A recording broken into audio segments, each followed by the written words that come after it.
Y lo que os estaba diciendo, que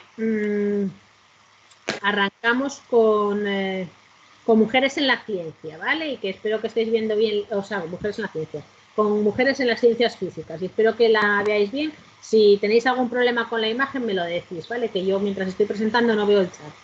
Vale, pues vamos a arrancar. Antes de nada, justo esta semana salían estas noticias. La semana que viene hay un par de actividades de conmemoración del 300 aniversario de Andresa Casamayor, la matemática de la que estuvimos hablando también el otro día, la matemática aragonesa, y hay un par de conferencias que, bueno, que a lo mejor os interesan, sobre todo, bueno, la primera, porque incluye algunas secuencias de ese documental que os comentaba que no era fácil de encontrar y que a lo mejor puede estar interesante, y la del viernes 4 de diciembre porque está dada por una mujer, Marta Macho, que es la responsable de una página web que se llama Mujeres Conciencia, que pertenece a la Cátedra de Cultura Científica de la Universidad del País Vasco, y están haciendo una labor de recopilación de recursos sobre mujeres en la ciencia que es completamente fantástico, ¿vale?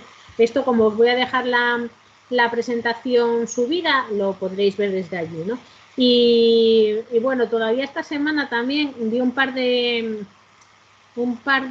conferencias de esas en las que estaban solos hombres. Una en la Nueva España, de estas que eran las soluciones de estudia para el futuro, y eran como 7 conferenciantes solo varones, y otra a nivel, bueno, un curso que además iba a clausurar el ministro de Ciencia en la Universidad Menéndez Pelayo, que solo había, eran 3 días el curso y solo había mujeres un día, y además poquitas, ¿no?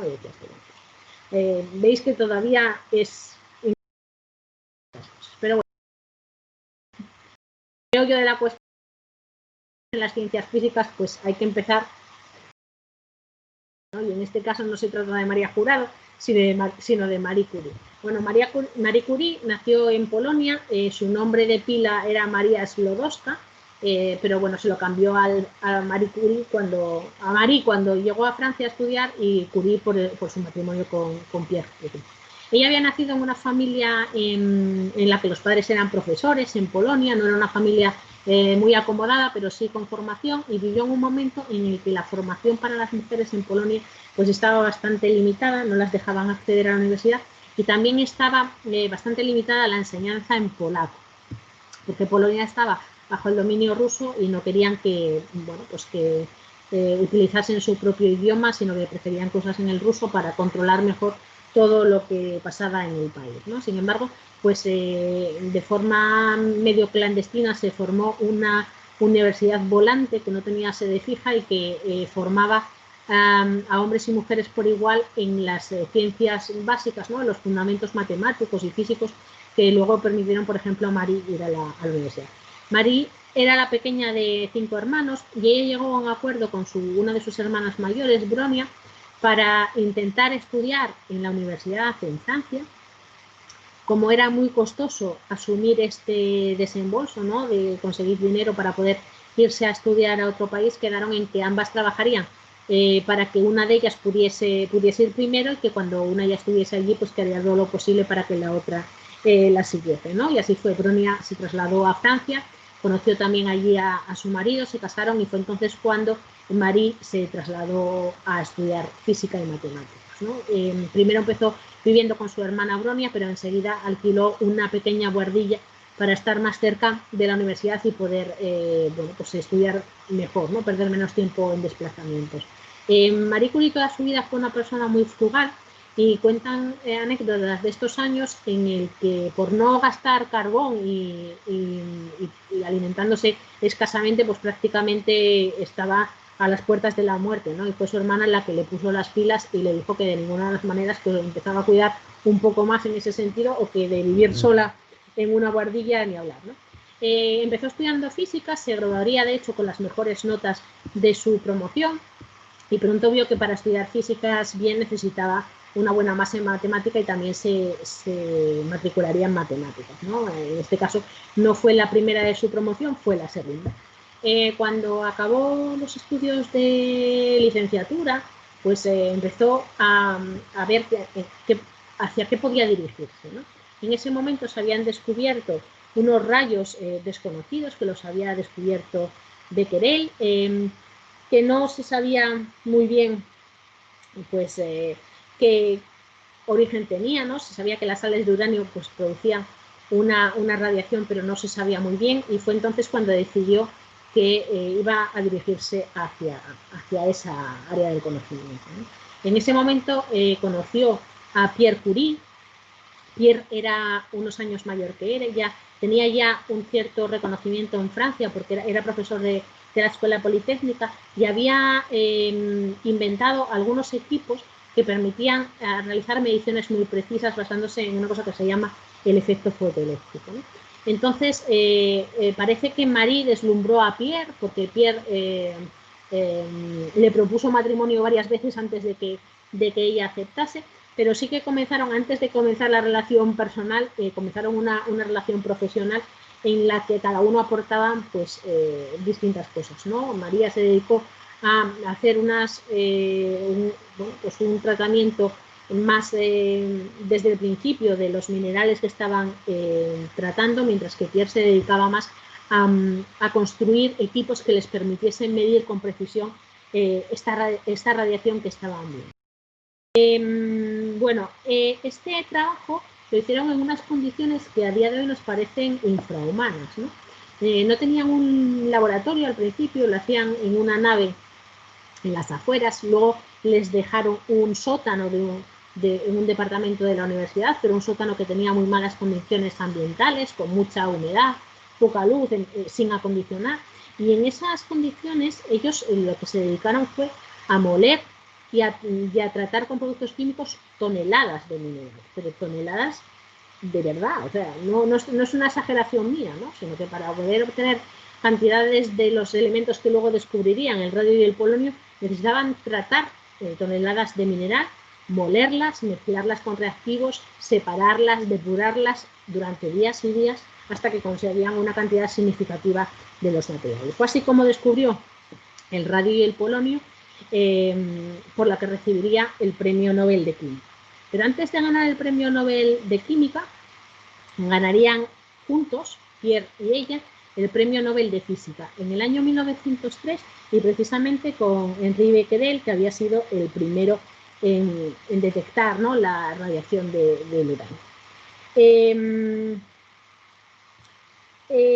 La idea que había tenido el comité sueco al principio había sido la de premiar únicamente a Becquerel y a Curie. Pero no sé si os sonará ya a estas alturas, os debería sonar el nombre de Gösta Mittag-Leffler. Él tuvo conocimiento, pertenecía al comité Nobel, tuvo conocimiento de este hecho y advirtió a Pierre de que en las quinielas, ¿no?, en la propuesta que iba a hacer el premio Nobel, el comité Nobel para los premios, Marie no estaba incluida. Y Pierre envió una carta al comité diciendo que si Marie no estaba incluida y que, dado que había sido parte indispensable del descubrimiento, que él rechazaría el premio. Esto hizo que el comité se lo diese a los dos, ¿no? María fue la persona que en realidad a este fenómeno que nosotros conocemos ahora como radiactividad le dio el nombre, ¿no?, de radiactividad, acuñó esa palabra. Y como os decía, ganaría posteriormente el segundo premio Nobel de Química en 1901. Se convirtió así en la primera persona que ganó 2 premios Nobel, una hazaña que solo ha sido conseguida por 4 personas hasta el momento, la propia Marie Curie y otros 3 investigadores que son ellos, ¿vale? Y es la única en lo que la ha ganado en 2 categorías científicas. Ella tiene una de química, uno de física de la paz. La vida de Marie Curie se trunca en cierto modo en el año 1906.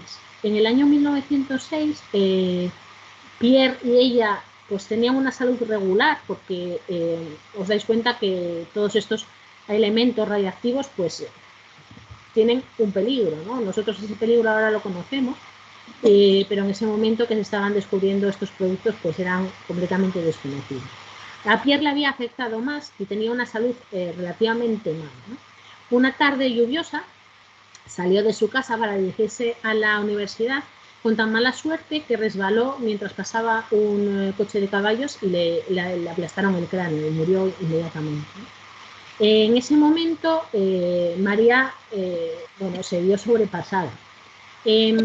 Pasó una etapa muy mala, que además ella reflejó en un diario y que además está recuperado en una forma de relato, novela, no sé muy bien cómo definirla, que es esta, de Rosa Montero, de hace unos años, que se llama La ridícula idea de no volver a ver. Es una novela conmovedora, sobre todo los que hemos perdido a una persona cercana de alguna forma. Es de esas novelas que empiezas a llorar en un momento y te tiras todo el resto del libro llorando, ¿no? Con la lágrima fácil cerca del ojo, porque está muy bien escrita y cuenta muy bien cómo se sienten unas personas que han pasado por esto, ¿no? En ese momento, además, María quería seguir investigando, era joven, ¿no? Era 1906, tenía 30 y pico años, casi 40. Pero bueno, era una persona joven, tenía 2 hijas por las que tirar adelante, ¿no? Y rechazó la pensión vitalicia que le ofrecía el gobierno francés. Hay que destacar que después de este primer premio Nobel fue cuando consiguieron un laboratorio más en condiciones, y en ese momento también Pierre consiguió un puesto de catedrático en la Sorbona. Ella renunció a la pensión, pero sin embargo lo que quiso fue continuar con las clases de Pierre en la Sorbona y ocupar su puesto, y se convertiría en la primera catedrática de la Universidad Francesa. Bueno, su vida ha sido contada en todas partes, ¿no? Hay cómics, hay libros como este que os comentaba hace un momento, hay películas, hay documentales, tiene pues un montón de museos y por lo menos partes de museos contadas, hay universidades en su honor, en fin, cualquier cosa.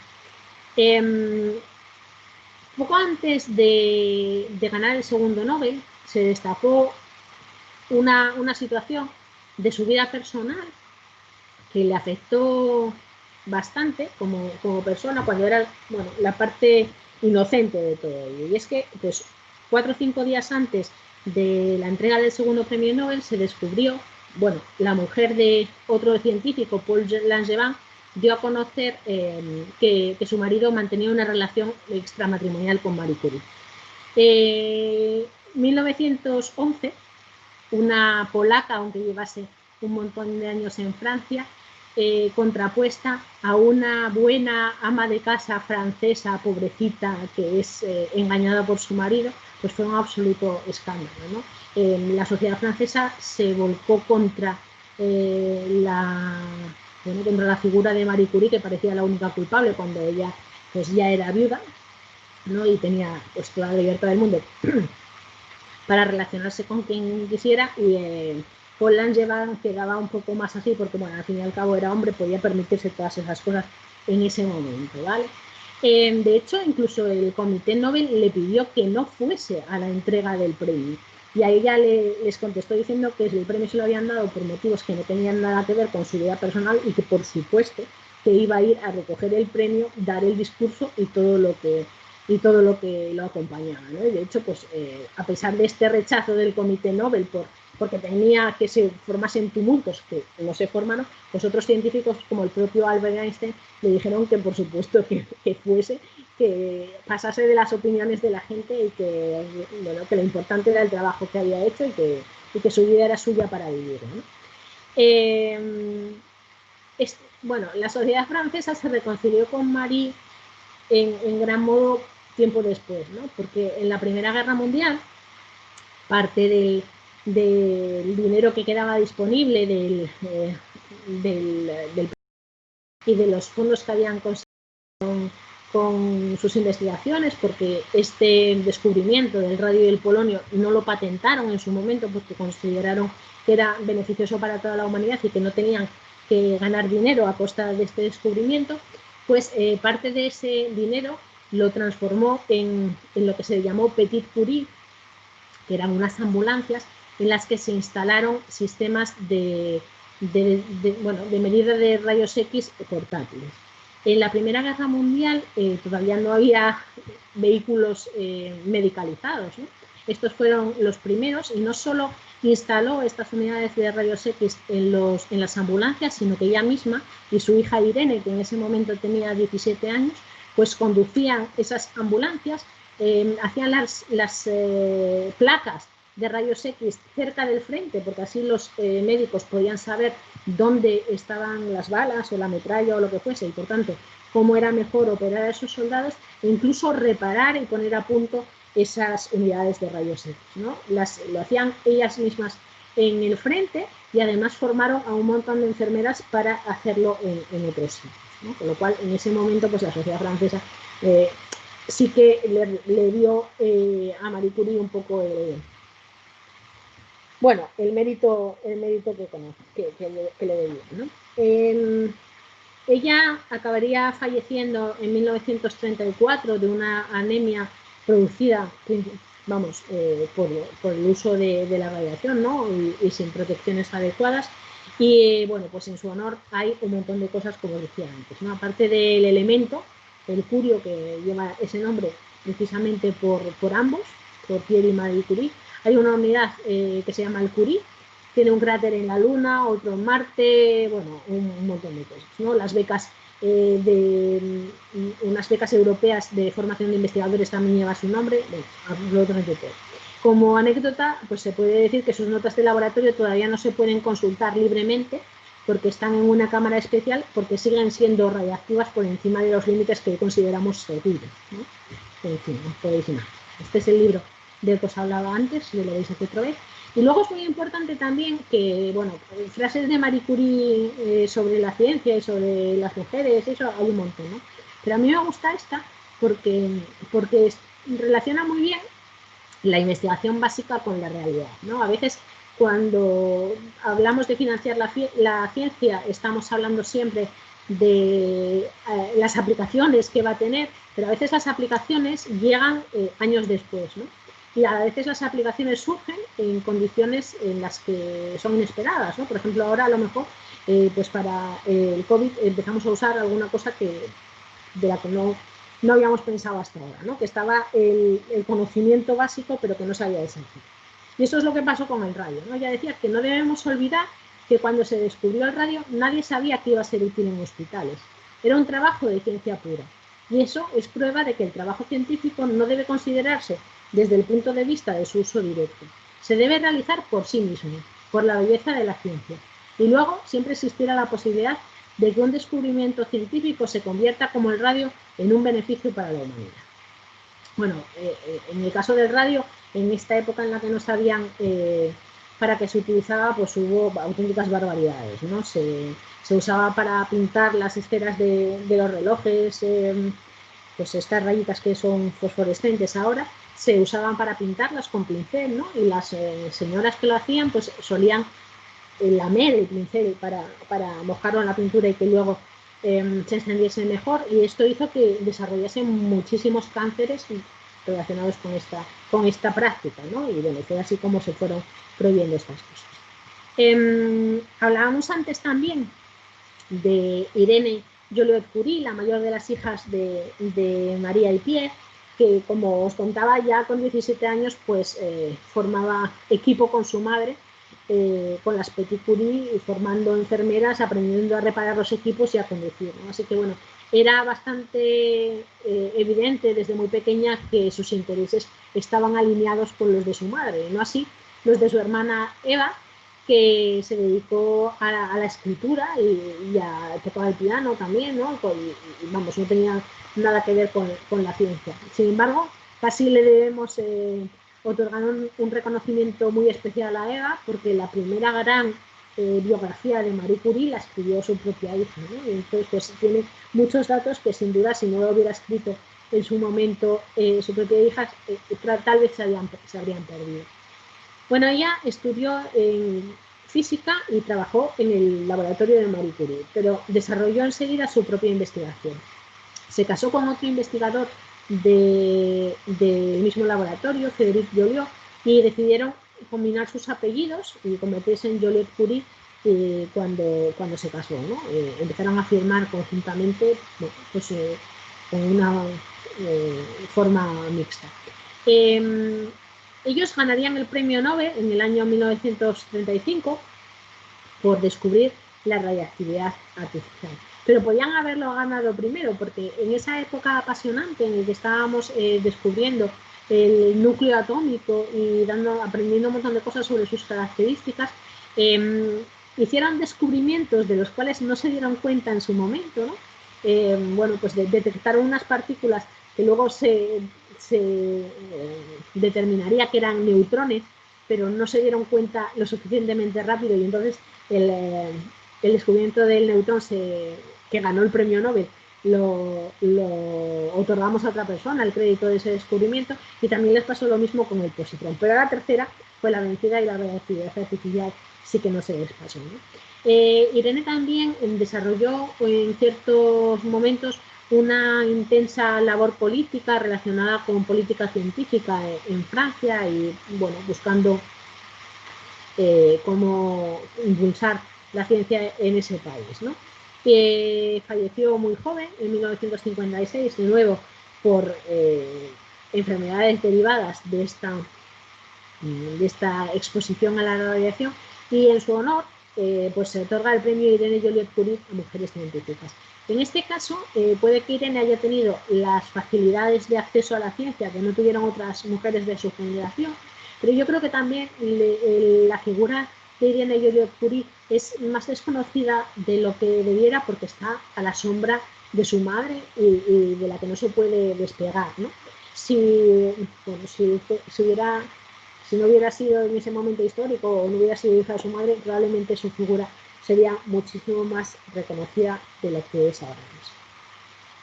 En ese mismo laboratorio había más mujeres y una de las figuras bueno, que tuvo mucha repercusión en su momento fue la francesa Marguerite Pérez. Ella fue discípula de Marie Curie, y además tuvo una carrera un poco rara, ¿no? Cuando acabó los estudios elementales no se pudo permitir empezar un bachillerato y, bueno, mucho menos una carrera, porque no tenían, bueno, eran épocas de posguerra y no había, no tenía fondos para emprender ese estudio, ¿no? Se tuvo que poner a trabajar y empezó a trabajar en el laboratorio de Marie Curie como asistente, ¿no? Pero Marie Curie se dio cuenta enseguida que tenía, pues, ciertas facilidades para la ciencia. Y fue así como empezó a colaborar estrechamente con ella y empezó a hacer investigación. Descubrió, de hecho, otro elemento químico, el francio, que lleva este nombre en honor a su país, y este reconocimiento fue tan importante que la Universidad Francesa le hizo una especie de cursos especiales para darle el título de bachillerato y poder permitirle bueno, darle un título universitario, ¿no? Para que este descubrimiento del francio se presentase como tesis doctoral, y así. En Francia obtuvo muchísimos reconocimientos, fuera de Francia puede que sea bastante menos reconocida, perdón, y sobre todo que fue la primera mujer en pertenecer a la Academia Francesa de las Ciencias, un logro que no había conseguido ni siquiera Marie Curie, que había además perdido la votación en su momento por 2 votos, ¿no? Bueno, ella es, en cierto modo, la discípula más exitosa del laboratorio de Marie Curie. Un poco, bueno, casi coetánea de Marie Curie, alrededor de 10 años más joven, tenemos una figura también muy importante, que es la de Lise Meitner. Lise era austríaca y estudió en Viena, estudió físicas, luego se trasladó a Berlín a trabajar en el laboratorio de Max Planck, el primer año sin cobrar, estas cosas que se hacían, pero bueno, enseguida tuvo un salario por su trabajo y empezó a trabajar con un químico que era Otto Hahn y que era uno de los de las personas también más inteligentes de ese momento, ¿no? Ellos descubrieron el protactinio juntos y en 1938 Lisa, que era austríaca pero además de origen judío, tuvo que salir de Alemania, ¿no? Cuentan que en ese momento, con sus fondos completamente congelados, ¿no? Porque el gobierno alemán no quería que los judíos se le escapasen, fue Otto Hahn el que le dio el anillo de compromiso de su madre por si necesitaba sobornar a algún guardia en la frontera, ¿no? Ella se establecería en Suecia y mantuvo una colaboración con Otto Hahn prácticamente hasta su muerte, ¿no? De hecho, Otto Hahn y otro colaborador en Alemania le escribieron con unos resultados que tenían que no les acababa no les acababan de cuadrar, ¿no? No eran capaces de explicarlo, y fue ella la que les dio la explicación teórica de lo que habían descubierto. Este descubrimiento era la fisión nuclear, y por este descubrimiento Otto Hahn ganó el Premio Nobel de Química en el año 1943. Otto Hahn, pero no Lise Meitner. A Lise la quisieron fichar los Estados Unidos para que trabajara en el proyecto Manhattan para conseguir una bomba atómica, pero se negó, dijo que no quería poner sus conocimientos al servicio de la guerra, y bueno, se continuó en Suecia y no se trasladó a Estados Unidos. Sí que recibió algún reconocimiento en vida, ¿no? A pesar de no haber conseguido el premio Nobel, como el premio Enrico Fermi en 1966. Enrico Fermi era uno de un investigador italiano, pero que desarrolló su carrera en Estados Unidos asociada al proyecto Manhattan, y que había recibido también el premio Nobel, ¿no? Y en su honor, el elemento 109 de la tabla periódica lleva el nombre de Bennueli. Y también pues hay cráteres en la Luna y asteroides y estas cosas en su honor. En España, poquito tiempo después, empezaron a aparecer las primeras figuras, ¿no? Y la primera mujer física, o la primera doctora en física, perdón, en España es esta mujer, Felisa Martín Bravo, que nació en Donosti y que se trasladó al Laboratorio de Investigaciones Físicas en Madrid para trabajar, ¿no? Ella fue la persona que publicó el primer artículo en España sobre la difracción de rayos X. La difracción de rayos X, que es un tema que en el último siglo ha dado un montón de resultados interesantes y varios premios Nobel, ¿no? Además, premios Nobel no solo a los Bragg por la difracción de rayos X en sí, sino también a mujeres, ¿no? Que habían utilizado la difracción de rayos X para diversas estructuras, o sea, para descubrir diversas estructuras, como las químicas Dorothy Crowfoot y Ada Young.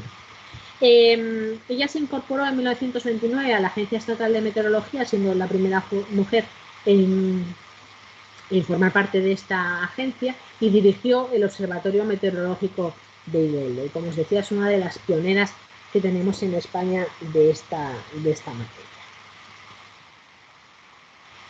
Coetánea de ellas también es otra mujer alemana también, María Goppermayer, que también se trasladó a Estados Unidos. Salió de Alemania, pero no tanto por motivos raciales, sino por matrimonio, ¿no? Ella era hija de un médico alemán y empezó a estudiar física, animada también por su padre, y cuando estaba estudiando conoció a un estudiante estadounidense que estaba realizando su tesis doctoral en Alemania, ¿no? Era John Mayer, y acabarían pues casándose y trasladándose a Estados Unidos. Ella descubrió el modelo de capas del núcleo atómico, pero os contaba el otro día, no, vosotros no os lo contaba porque lo es una cosa que me contaba. Bueno, muchas veces en Estados Unidos ha habido un problema bastante importante para conseguir contratar a las mujeres científicas, porque, bueno, lo hemos estado hablando todos estos días, ¿no? Que las mujeres científicas normalmente eran hijas o esposas o hermanas de científicos. Y en Estados Unidos tenían unas reglas contra el nepotismo bastante estrictas, y esto impedía que los parientes fuesen contratados por la misma universidad en la que trabajaba la persona de referencia, que suele ser el marido, ¿no?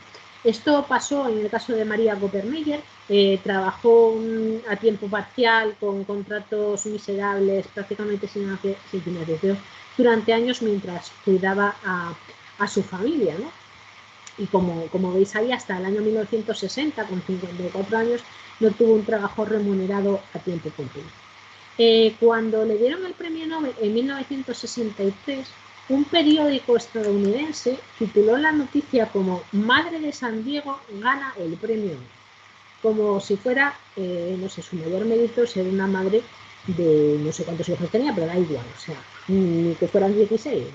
Ella había elaborado teorías muy importantes de absorción de dos fotones, como esta que tenemos aquí, que fue verificada posteriormente, y sobre todo lo que os contaba del descubrimiento de las capas del núcleo atómico, ¿no? O sea que, bueno, en fin, afortunadamente los periódicos ya no ponen esos titulares tan tan tremendo. Daros cuenta de la importancia que tenía que tener su trabajo, que consiguió el premio en 1963, 60 años después del premio de Marie Curie. Y era el segundo premio Nobel de Física que se entregaba a una mujer, ¿no? Irene había obtenido el de Química en el año 1970. En su honor se entrega el premio María Godder-Meyer de la Sociedad Americana de Física a jóvenes físicas en el principio de su carrera, para promover todas. Y antes hablábamos de que Lise Meitner no había conseguido el premio Nobel de Química con Otto Hahn. Jian Xiangwu fue la que no obtuvo el premio Nobel de Física con sus colaboradores, que también ellos lo obtuvieron, ¿no? Jian Xiangwu era de origen chino, pero realizó prácticamente toda su carrera en Estados Unidos, se trasladó allí a hacer el doctorado nada más acabar la universidad, y fue la primera mujer que fue contratada en la Universidad de Princeton como profesora y la primera que recibió un doctorado honorífico. Era una experta experimentalista. En muchos de los resultados que se estaban planteando, bueno, muchas de las teorías que se estaban planteando en ese momento necesitaban datos experimentales que la soportasen, ¿no? Y Jian Xiangwu era experta en preparar los experimentos de forma que los resultados fueran incontestables, ¿no? que obtener unos datos que permitiesen confirmar o refutar estos experimentos. Y uno, lo que pasó, por ejemplo, fue que demostró experimentalmente la teoría de Enrico Fermi, el premio Nobel, sobre la desintegración beta, y refutó otra teoría que era la de la ley de paridad, y con este experimento que se conoce como el experimento de Wu, sus colegas fueron los que ganaron el premio Nobel, ¿no?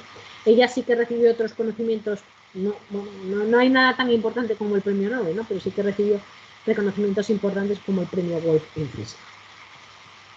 Y esta es una de mis preferidas. He estado quitando antes diapositivas de otras físicas porque quería tener tiempo bastante para contaros y para poneros un vídeo cortito que me encanta, ¿no? Bueno, esta es Millie Dresselhaus, fue una física norteamericana, era también de origen europeo, su familia, ¿no? Pero ella ya nació en Estados Unidos. Y bueno, se la conoce como la reina del carbón. O sea que ya os podéis imaginar que, dado que yo vengo del Instituto de Ciencia y Tecnología del Carbono, se me ve un poco el plumero y ya veis por dónde voy, ¿no?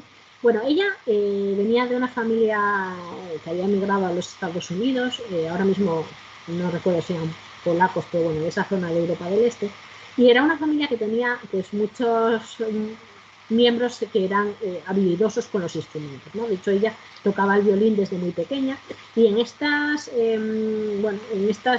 oportunidades que se ofrecen en Estados Unidos a la gente talentosa, ¿no? Y que a lo mejor es más fácil dar el salto a la universidad, o era más fácil en esos momentos, gracias a su habilidad con el violín consiguió una beca para estudiar en el City College de Nueva York, que era una especie de acceso a la universidad para mujeres. Era un college femenino, pero las graduadas en esa universidad podían ejercer como maestras y podían acceder a universidades más importantes, ¿no?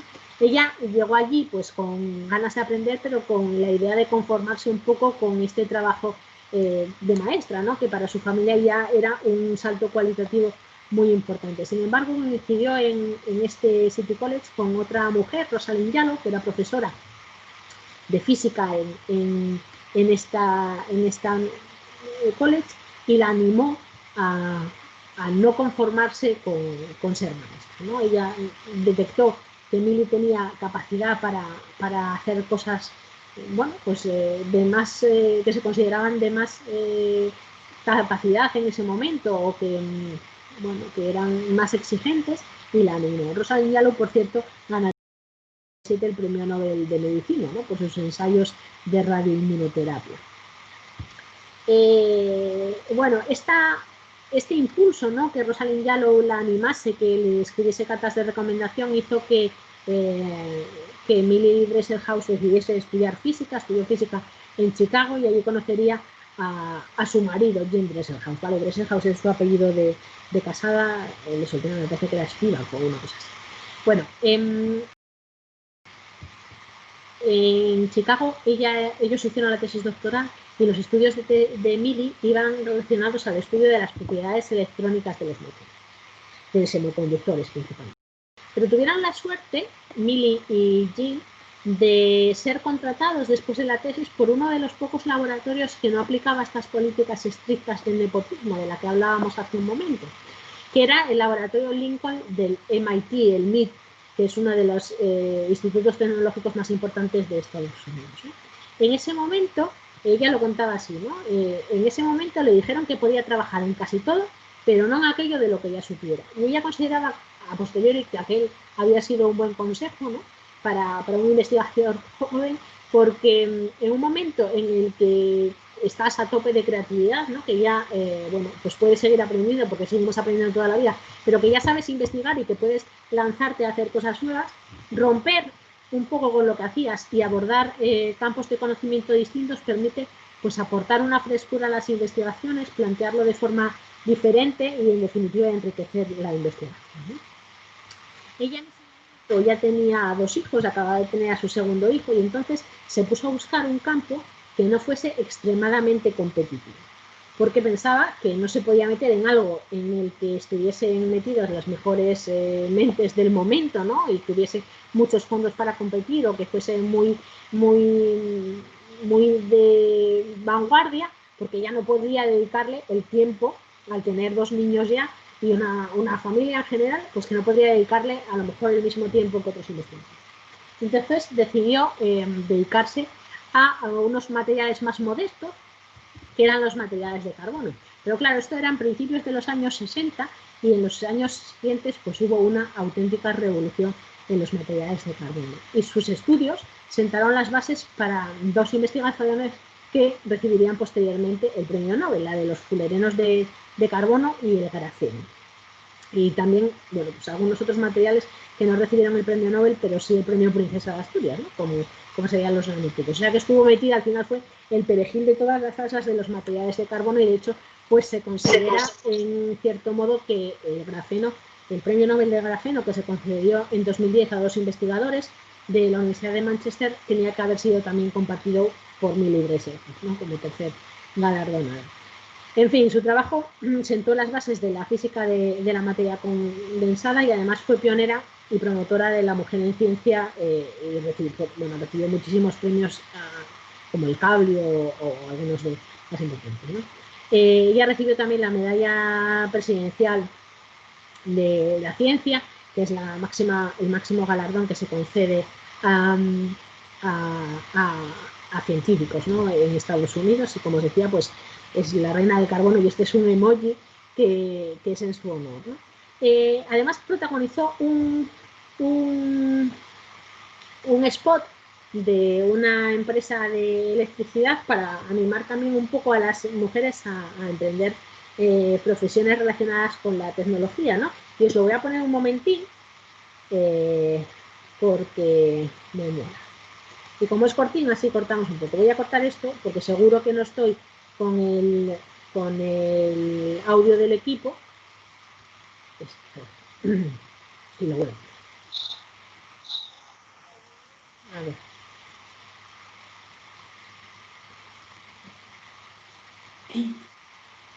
Incluye sonido del equipo, bien. Vale. Pues sería este. ¿Lo veis bien, no? Sí.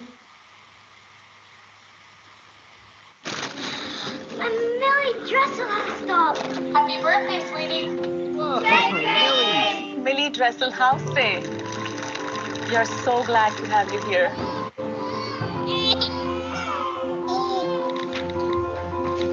What if we treated great female scientists like they were stars?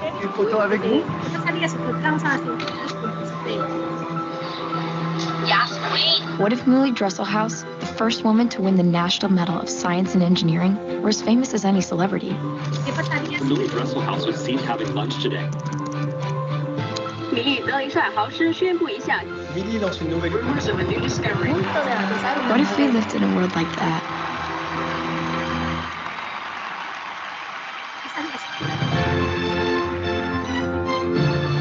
We know a place that's already working on it. La verdad que puede que no sea muy objetiva, ¿no?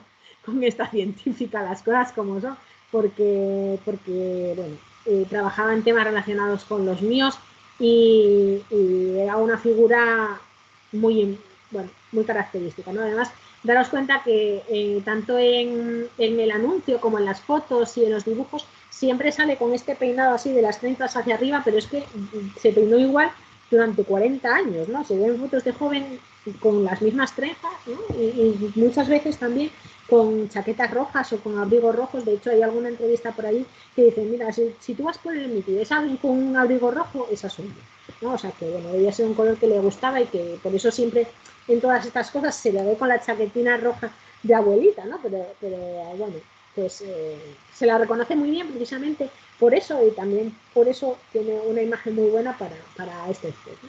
Y ella decía esto, sobre todo cuando estaba pensando en las chicas, ¿no?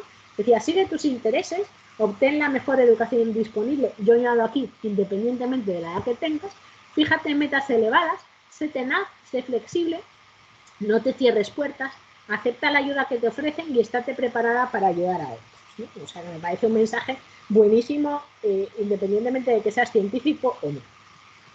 Bueno, ya voy fatal, como siempre, pero bueno, creo que al final vale más que os cuente menos y que las cuente mejor que ir muy atropellada, ¿no? Y además, como luego os quedan las otras diapositivas, pues si tenéis más curiosidad, o me escribís o buscáis alguna cosa o me pedís algún recurso concreto sobre alguna de ellas, ¿no? Esta, mira, ayer justo a Josefa Izuel o Marifi Izuel le daban un premio, que es el premio Julio Peláez a pioneras de las ciencias físicas, matemáticas y químicas, que bueno, es uno de los premios que tiene esa mujer, ¿no? Es la primera catedrática de óptica de España, la segunda catedrática en general de la universidad, ¿no? Es académica numeraria de la Real Academia de Ciencias de Barcelona, de Granada y todas estas cosas, y además, bueno, pues es una experta en óptica, ¿no? Que al final es una cosa, una parte de la física que nos afecta profundamente a todos, porque todos vemos y casi todos tenemos alguna necesidad de vista, de corregir nuestra vista, ¿no? Para mejorar. Ella fue además la presidenta del Comité Español para la celebración del Año Internacional de la Luz y de las tecnologías basadas en la luz en 2015, que fue pues un año que se conmemoraba esta cosa, ¿no? Y que hicieron muchísimas actividades.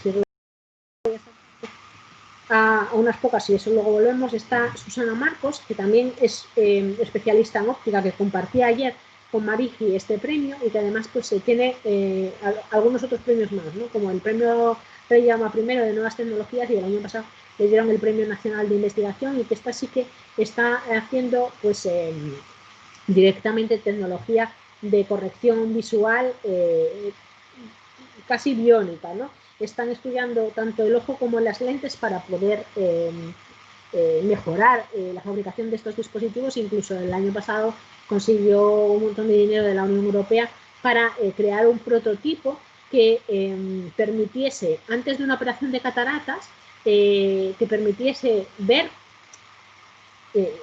sí, en realidad, ¿no? Que permitiese, bueno, que te probase ese dispositivo y que tú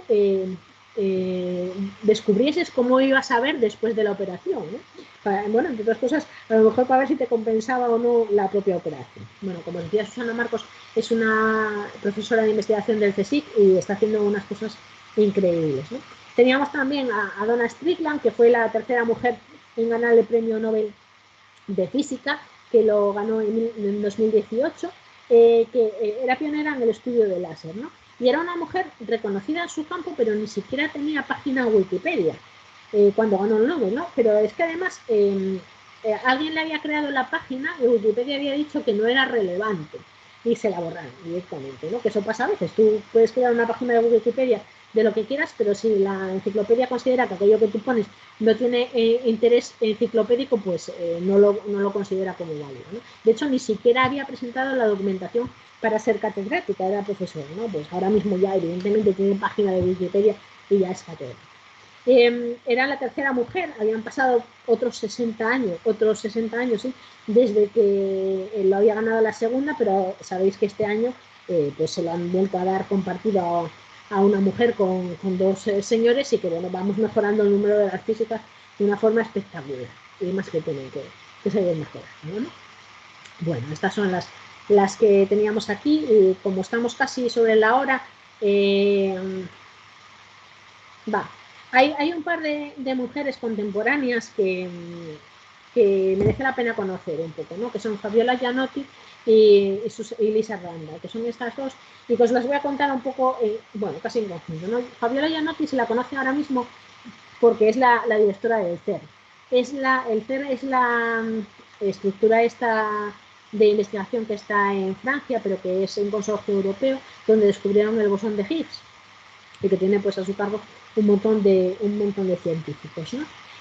Bueno, este es un enlace a una entrevista de esta mujer. Además, cuando salieron los resultados y ella salió a presentarlos, fue muy gracioso porque usó un tipo de letra que los científicos, bueno, más que los científicos, todos los relacionados con el mundo de la informática y tal, consideran un tipo de letra muy fea y poco seria, ¿no? Y usó ese tipo de letra que se llama cómic, y entonces, bueno, era como una revolución, ¿no? Que se diese una noticia tan importante con un tipo de letra tan poco convencional, en el sentido que se utiliza, pues bueno, para cosas informales generalmente, ¿no? Y luego está Lisa Randall, que aparte de ser física teórica y todas estas cosas que veis aquí, ¿no? Que bueno, pues la primera catedrática de física teórica en el MIT, ya sabéis que Milly fue primero, ¿no? Pero abrió la puerta a muchas otras. Pues es escritora de libros de divulgación, de física, con bastantes buenas ventas, y además libretista de ópera, que es, bueno, a veces los científicos nos asombran, ¿no? Milly era violinista, Einstein también era violinista, y en esa época se reunían los científicos mucho a tocar a la vez que discutían de física, y bueno, Lisa Randall escribe libretos siempre. Son, bueno, las pongo aquí porque son amigas mías y casi me caen bien, ¿no? Son María José Calderón, Lenny Vascones y Julia Herrero, que son las tres más jóvenes que aparecen en la imagen, y lo que están recibiendo aquí es un premio por una iniciativa que lanzaron en España, que es la iniciativa del 11 de febrero, que busca celebrar el Día Internacional de la Mujer y la Niña en la Ciencia, ¿no? Y desde esta iniciativa, pues lo que se hace es un montón de actividades y poner en contacto distintos sectores de la sociedad para, pues en febrero, poner un poco de relieve y de manifiesto el papel que ha tenido y que tienen las mujeres en la ciencia, porque se está viendo que a pesar de lo mucho que hemos mejorado, que eso es innegable, pues todavía cuesta en algunas áreas, sobre todo, conseguir que las chicas se animen y que las niñas se vean pues como ingenieras, ¿no? En algunos casos. Y acabamos con una frase de la propia Lisa Randall, que dice que cuando se trata del mundo que nos rodea, ¿hay alguna opción salvo explorarlo? Y nada más. No, esto no, esto lo metí ahí para otra cosa, pero no es para contároslo. Así que, nada. ¿Tenéis alguna duda, alguna pregunta, alguna cosa que contar? ¿Eh? No tenéis nada. Vale. ¿Conoces el Foampas en Vigo? ¿El quién? Foampas en Vigo. Es que me había mandado mi hija, que se titula Excelentes Mujeres Científicas, que dan para niños a partir de 10 años, daban un curso el 21 de noviembre. Es que mi hija vive en Vigo y pues lo tengo que buscar. Y me mandó... ¿Cómo se llama? Y me mandó que pone... Es Foampas Vigo. Que, bueno, viene en gallego, que pone excelente actividad familiar con experimentos en directo a partir de 10 años. Y da las inscripciones y se pone excelentes mujeres científicas. Pues estupendo. Todo lo que vaya en esa línea, la verdad que hay que aplaudirlo, ¿no? Porque está razonablemente bien hecho, pues conocerlas siempre es bueno. Os puedo contar una chica que se llama Beatriz Pelaz, es bióloga, me parece, y está en La Coruña trabajando, y la Unión Europea le ha concedido 1 millón de euros para investigar, no para ella, evidentemente, ojalá. Ya, claro. Para investigar, no os puedo decir exactamente lo que está investigando, pero bueno, también es destacable, que bueno, es una chica que la conozco, pero no me he puesto, la verdad, a investigar qué es lo que investiga ella. Valga Pues la eso redundancia. está muy chulo. Los fondos de la Unión Europea son Sí. súper competitivos. El problema que tenemos ahora es que, bueno, cuando le dan 1 millón de euros a alguien para hacer una investigación, evidentemente se los merece, ¿no? Pero cuando pasa el tiempo, ese 1 millón de euros, que es para 3 o 4 años, se ha gastado, no hay ningún mecanismo ahora en España que permita asegurar la continuación de esos proyectos, ¿no? En cierto modo. Mirad, lo que os contaba de Susana Marcos hace un rato, pues ella el año pasado, yo coincidí con ella en febrero presentando la tabla periódica, ¿no? Que vino a acompañarnos y contaba precisamente eso, que habían obtenido en la Unión Europea da distintas becas, pero de ese orden, de entre 1 y 10 millones de euros, un poco dependiendo también en el estado de la carrera que te encuentres, ¿no? Los que son más jóvenes pueden optar a proyectos de hasta 2 millones de euros y cosas así, luego hay unos de 10 millones de euros que son ya para poner prácticamente el producto en el mercado, y ellos les habían concedido uno de estos prácticamente, precisamente con este tema del sistema este, para ver cómo ibas a ver después de la operación antes de tenerla, ¿no? O sea que bueno, tenemos en España, estos días también ha habido varios anuncios, han estado dando eso, información sobre los proyectos de la ERC, que se llama, que son estos de millonarios, y había pues varios proyectos liderados por mujeres, y eso evidentemente está genial, ¿no? Lo razonable es que haya pues prácticamente, pues si somos un 40% de mujeres, un 40% esté liderado por mujeres, ¿no? Y ahí sí que estamos en cosas muy competitivas, por lo menos en mi organismo, ¿vale? En los proyectos nacionales, el dinero y el número de proyectos que se está consiguiendo es prácticamente comparable con la proporción de mujeres que hay, y eso está bien. O sea, eso es algo que tenemos que aspirar, ¿no? Y pues luego ir mejorando los números poco a poco. Si se detecta que hay áreas, que las hay, en las que la presencia de mujeres está infrarrepresentada por motivos los que sean, pues poner los mecanismos para que las mujeres tengan facilidades de acceso, pero no facilidades porque sí, ¿no? Sino que no se las o no se les pongan más piedras en el camino sin más, que ese es el objetivo. Aquí no queremos no queremos que nos den las plazas si somos peores que ellos, en absoluto, pero eso se está viendo que no pasa, ¿vale? Que las mujeres cuando alcanzan los puestos son tan buenas o mejores en muchos casos que ellos. Es más, los méritos que estamos acreditando para obtener una plaza, un premio, son más robustos que los que acreditan los varones. Y esto, no sé si os lo contaba el primer día, ¿no? Que cuando hay una oferta de empleo o un premio o cualquier cosa y se pone una serie de requisitos, las mujeres mandamos nuestra candidatura a ese puesto o a ese premio si cumplimos todos los requisitos. Y los varones la mandan si le cumplen el 60%. Entonces, claro, si alguien cumple el 70% y la mandó, va por delante que alguien que cumpla el 90% y no la mandó. Es que es evidente, ¿verdad? Pues eso es lo que tenemos que intentar revertir, en cierto modo, ¿no? O pues decir esas cosas, ¿no? Y mira, tú aunque no cumplas el 100%, mándalo, porque por mandarlo no pierdes nada. Pues esas cosas. Y mira, una noticia que también hace de un par de domingos, que lo había sacado porque conozco a la chica esta. La gijonesa Rebeca González gana el premio Bersted por sus logros en física de Higgs. Está la Real Sociedad Sueca de Ciencias de Uppsala, reconoce sus avances en el estudio de la materia oscura y de la estabilidad del vacío del universo. Esta es una chica gijonesa de física también, que estuvo trabajando en el SER hace años, pero ahora está en Suecia y lleva investigaciones punteras. Y mira, no sé, para salir en el periódico es que el premio ese que no se lo guillé, pues seguro que era importante. Claro, el problema que tenemos ahora nosotros, por ejemplo, una de las cosas que sobre todo los que son más jóvenes, ¿no? Se quejan, y con toda la razón del mundo, es que formamos a mucha gente en España, hay muchas becas, bueno, muchas, relativamente muchas, para hacer la tesis doctoral, pero luego esos doctores no tienen dónde seguir en España. Entonces se van al extranjero y la mayor parte de ellos o abandonan la ciencia o se quedan fuera. No tenemos programas robustos que sean capaces de atraer de vuelta ese talento o alguno semejante, ¿no? Porque aquí no se, o sea, quiere decir que si no tiene un inglés y es muy bueno y quiere hacer ciencia en España, a nosotros nos vale. una inglesa en este caso, ¿no? Pero que no tenemos ningún programa que sea realmente atractivo para estas cosas, porque al final hay pues unas convocatorias de becas que son 1.000 o 2.000 todos los años y de contratos pues de doctores buenos hay 200 al año. Entonces, claro, hay 1.800 todos los años que no tienen por dónde seguir. No tienen por dónde seguir. Y eso es una pena, porque esos 1.800 los hemos pagado entre todos. Sí.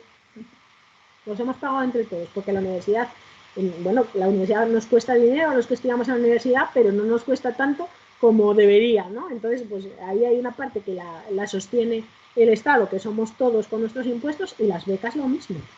Entonces, bueno, pues hay que, bueno, repensar la carrera científica y reforzarla en los puntos en los que hace falta. Y nada, doñas y dones, os dejo porque son las 17:30 y tenéis algún taller, ¿no? Sí, tenemos taller seguro ahora. que sí, seguro que Pues alguno. nada, creo que la próxima semana tenéis a Sonia, pero tengo que confirmarlo con ella, ¿vale? Hablaremos de Vale. mujeres en las ciencias biomédicas y cosas así. Muy Así bien. que nada, Muy bien. aquí Hasta la seguimos. semana que viene. Chao. Gracias. Adiós, Teresa, gracias. Adiós, adiós, gracias.